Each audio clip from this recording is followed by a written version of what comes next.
तो चलिए अब ग्राउंड जीरो का रुख करते हैं। सबसे पहली खबर का रुख करते हैं महाराष्ट्र के 29 नगर निगमों में वोटों की गिनती लगातार जारी है। बीएमसी में शुरुआती रुझान बीजेपी की बढ़त दिखा रहे हैं। 227 में से 102 सीटों में रुझान आए हैं। बीएमसी चुनाव के रुझानों में बीजेपी प्लस को बहुमत मिला है।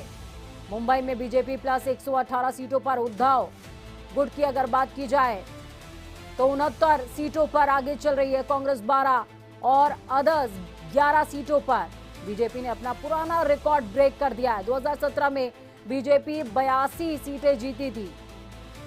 अभी 92 पर बीजेपी अकेले आगे चल रही है। शुरुआती रुझानों की बात करें तो बीजेपी 69 सीटों पर आगे थी। रुझानों में उद्धव, एनसीपी, शरद पवार गुट 27 सीटों पर आगे चल रहे थे। रुझानों में कांग्रेस सिर्फ 4 सीटों पर आगे।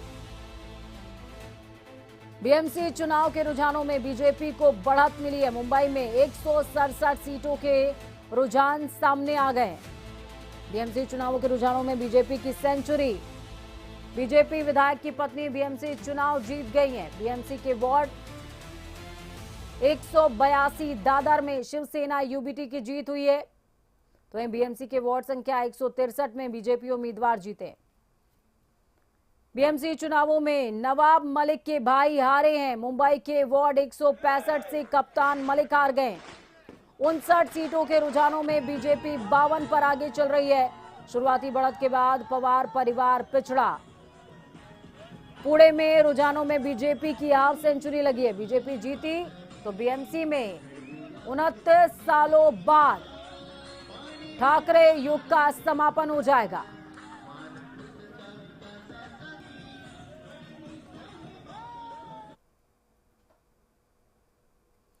तो इस बीच आपको बताते चलें कि जिस तरीके से मुंबई, पुणे और नागपुर से राजनीतिक तस्वीर सामने आ रही है वो काफी दिलचस्प है। महाराष्ट्र के 3 बड़े शहर मुंबई, पुणे और नागपुर से जो आंकड़े सामने आए हैं वो शहरी राजनीति की दिशा साफ तौर पर दिखा रहे हैं। मुंबई में कुल 227 सीटों में से बीजेपी प्लस को 48 सीटें मिली हैं, जबकि शिवसेना यूबीटी प्लस को 27 सीटें उनमें रुझान में नजर आ रहे हैं। कांग्रेस की बात करें तो 5 सीटें सिमटती हुई नजर आ रही हैं और अन्य दलों को 7 सीटें मिलती हुई नजर आ रही हैं। तो वहीं मुंबई के अंदर पार्टीवार स्थिति अगर देखी जाए तो बीजेपी 35, शिवसेना 15, शिवसेना यूबीटी 20 और एमएनएस 7 सीटों के साथ मौजूद है, जबकि एनसीपी का खाता तक नहीं खुल पाया है। पुणे की बात की जाए तो 165 सीटों वाले इस शहर में बीजेपी 50 सीटों के साथ सबसे मजबूत स्थिति में है। एनसीपी प्लस को 12, कांग्रेस प्लस को 4, शिवसेना को सिर्फ 2 सीटें मिलती नजर आ रही हैं, जबकि शिवसेना यूबीटी यहां पूरी तरह बाहर रही है। चलिए सीधे ग्राउंड जीरो का रुख करेंगे। कैलाश सुगंध जुड़े हुए हैं नागपुर से, संवाददाता सहयोगी हमारे साथ में। कैलाश, जिस तरीके से बीजेपी बढ़त बनाती हुई नजर आ रही है, लग रहा है कि 29 सालों का रिकॉर्ड ब्रेक हो रहा है, लेकिन ये आंकड़े larger than the picture figure दिखा रहे हैं।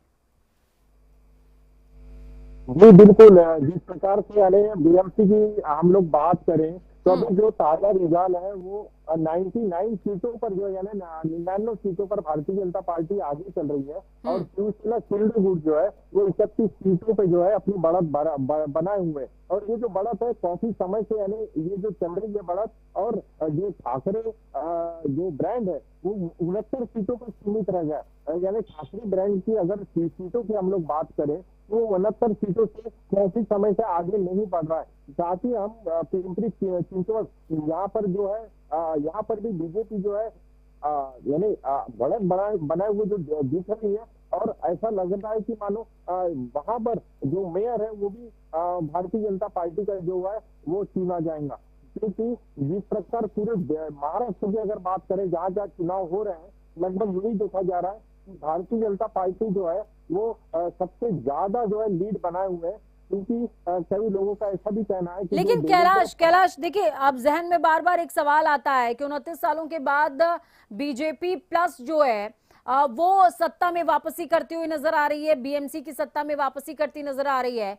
लेकिन सवाल जहन में बार बार ये आता है कि ठाकरे ब्रदर्स जो हमेशा से राज करते रहे बीएमसी की गद्दी पर, वो अचानक से सत्ता विहीन होते हुए नजर आ रहे हैं। क्या वो पुराना एजेंडा, वो पुराना स्लोगन, मराठी मानुस की वो बात अब विकास से नीचे जाती हुई नजर आ रही है क्या? जी, बिल्कुल। जिस प्रकार से जो पिछले 1 साल से जो है अब वो मन से जो है हिंदी मराठी का जो प्रोपेगेंडा खड़ा कर दिया था महाराष्ट्र में, बिल्कुल। ये हिंदी भाषी को जो लाफे चढ़े जा रहे थे, उनसे जबरदस्ती करवाई जा रही थी कि आप हिंदी छोड़िए, आप महाराष्ट्र में रहते हैं, महाराष्ट्र में रोजी रोटी कमाते हैं, तो आपको मराठी में ही बात करना पड़ेगा। और यही जो इलेक्शन में देखने के लिए मिला कि सबसे ज्यादा हिंदी भाषी जो मतदान है, हिंदी भाषी लोगों का जो रुझान है, वो भारतीय जनता पार्टी की तरफ देखने के लिए मिला है। और ये भी जो है ये बहुत बड़ा यानी ठाकरे ब्रदर्स पे तमाचा है कि हिंदी भाषी जो मैक्सिमम 75 से 80% जो है मुंबई में तो भारतीय जनता पार्टी को वोट किया। चलिए, बहुत शुक्रिया कैलाश हमारे साथ जुड़ने के लिए, हम जानकारी ग्राउंड जीरो से साझा करने के लिए। तो देखिए, कैलाश सुगन जुड़े हुए थे। सुबह के समय जब कैलाश मेरे साथ में जुड़े थे, उन्होंने साफ तौर पर कहा था कि 2 बजे के बाद से पिक्चर क्लियर होनी शुरू हो जाएगी। तो 2 बजे के जो आंकड़े हैं वो साफ तौर पर बीजेपी की वापसी दिखा रहे हैं। 29 सालों का वनवास बीजेपी का खत्म हुआ है, लेकिन ठाकरे ब्रदर्स के लिए सोचने की बात है कि दोनों भाई साथ तो आए, लेकिन वो आंकड़ों में जादू नहीं आ पाया है।